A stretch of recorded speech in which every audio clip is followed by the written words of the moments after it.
Hey everyone, it's Martin. So I just got around to watching Zootopia 2, and to my surprise, the film's actually pretty great. This isn't to say that the first one wasn't, I actually really enjoyed the first Zootopia film. I was just expecting the second film to be a cash cow and made to capitalize on the success of the first film, which is still probably true to an extent, but that doesn't mean that the film was any worse because of it. Zootopia 2 does a great job of reinventing a lot of the things that made the first film so memorable and unique, especially with regards to the topics that it covers. The franchise in general does a great job of exploring issues like race, gender, and identity in a way that's approachable for both children and adults alike. It's not perfect by any means. I mean, I think that a lot of the jokes are really heavy-handed and that a lot of the scenes are overly long and explanatory. But I think it'd be fun to analyze just what makes Zootopia 1 and 2 so beloved by audiences and critics alike and how they accomplish this through tackling issues of race and gender. There'll be spoilers from here on out, so if you haven't watched either Zootopia film, I think you absolutely should. But for a moment, let's remind ourselves of what made the first Zootopia film so good. The first Zootopia film tells the story of Judy Hopps, a Zootopia police officer who, as a bunny, has had to work extremely hard to get there. And even despite now being a police officer, Judy finds that she has to work really hard to prove herself capable of taking on more meaningful tasks. Eventually, after meeting Nick Wilde, a con man fox, the two somehow find themselves working together to uncover the disappearance of 14 missing mammals throughout Zootopia. The first Zootopia film was released nearly 10 years ago, and even back then, my 12-year-old self knew that the film tackled issues of gender and race, but I didn't really get the breadth of it until I rewatched it recently. If I had to use one word to describe what makes the first Zootopia film so unique, that word would be subtlety. The topics of race and gender are explored with a surprising amount of nuance that you might not expect from a Disney animated film. They explore issues of DEI and inclusivity by mentioning that Judy's only in the police force because of the Mammal Inclusion Initiative. The film also recognizes condescending and patronizing behaviors through Judy's interaction with others. Despite being in the police force, Judy is delegated to parking authority because no one thinks she's qualified for anything else. Everyone is also constantly looking down on her, both metaphorically and literally, by calling her small and cute as if she's just there for appearance. Even in the physical space, we see how everything is meant to work against Judy and prevent her from being an effective officer. The toilets are too large for her, the desks are too large for her. Nothing is intended for her, and people treat her more like a specimen than an animal. Judy's parents are almost exclusively there to represent the conflict in thinking between newer generations and older generations when it comes to racism. And what makes the dynamic so interesting is that it's not heavy-handed either.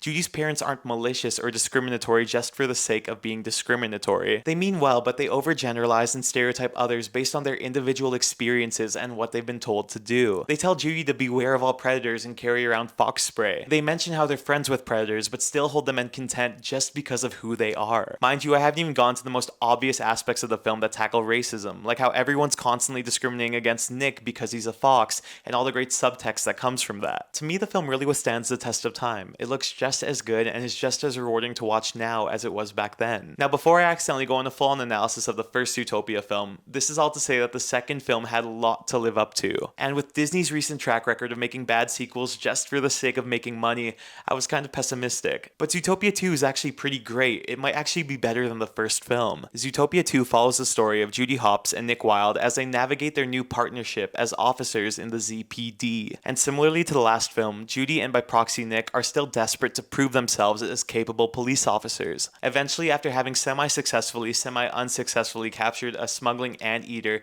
Judy and Nick are led down a rabbit hole that results in them uncovering the true story of Zootopia's origins, learning more about Zootopia's animals as a whole, and learning to work together as a duo to bring about justice. While the first Zootopia film explored race and gender, Zootopia 2 actually continues down that path to explore colonization and segregation. I will say in advance that I don't think Zootopia 2 is actively trying to comment on anything currently going on geopolitically. Rather, it tries to view colonization and segregation from a lens that is far enough away for it to be applied to many points throughout history, while also being consumable. The Lynxleys are a really effective representation of colonial powers and colonial legacy as a whole. Their relationship with reptiles almost seems to reflect that of colonial powers and indigenous peoples, specifically with regards to treaties. Agnes the snake approaches Ebenezer Lynxley to make her dream of a Zootopia for all a reality, but she's quickly taken advantage of and manipulated once he finds out how profitable her idea can be, and so he uses power and his propaganda to frame her. And throughout the film we see numerous other instances that demonstrate how wealth, power, and propaganda can corrupt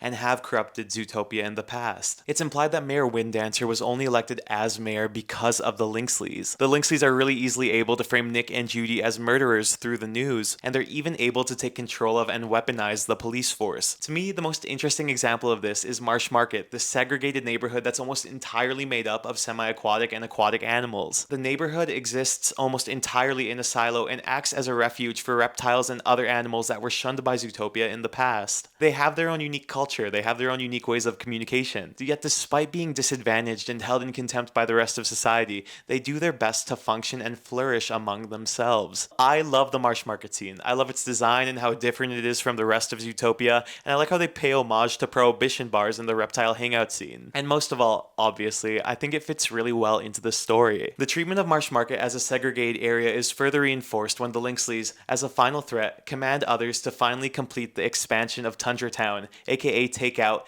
aka gentrify Marsh Market. It's an effective representation of the effects of gentrification and segregation and how they result in people being unable to arise from their struggle. Beyond the topics of colonialism and segregation, Zootopia 2 also tackles the idea of what it means to be a hero and heroism as a whole through the relationship between Nick and Judy. Judy is bold, brazen, and reckless. She's dedicated to saving the world at all costs, even if that were to cost her her relationships and her life. Nick, on the other hand, is relaxed, laid back, and unconcerned. He follows Judy along because he likes her, but he's not necessarily driven or motivated by anything other than himself. The movie follows along as both Nick and Judy's personalities clash, and they both come together to inevitably recognize their flaws and shortcomings. It's only through that clashing that Nick is able to realize that there's more in life to care for than just himself. And Judy realizes that she can't save the world alone. She needs the help and the skill sets of the people around her. And above all, I think that's the message of Zootopia 2. That it takes the recognition of our personal shortcomings, our shortcomings as a society, and the shortcomings of the systems that we all inhabit to begin to make meaningful change within the world. And that meaningful change can only come about if we work together. I'd love to hear your opinions on Zootopia 2 in the comments. Was there anything that really stood out to you? Did you like it more or less than the last film? One of the most conflicting things for me was the plot twist towards the end when Poppert tries to kill everyone. Maybe it's just me, but I felt like I was getting deja vu. It felt almost identical to the scene where Hans betrays Anna and leaves her to die in Frozen. It's not necessarily an issue for me. I totally understand Poppert's motivations.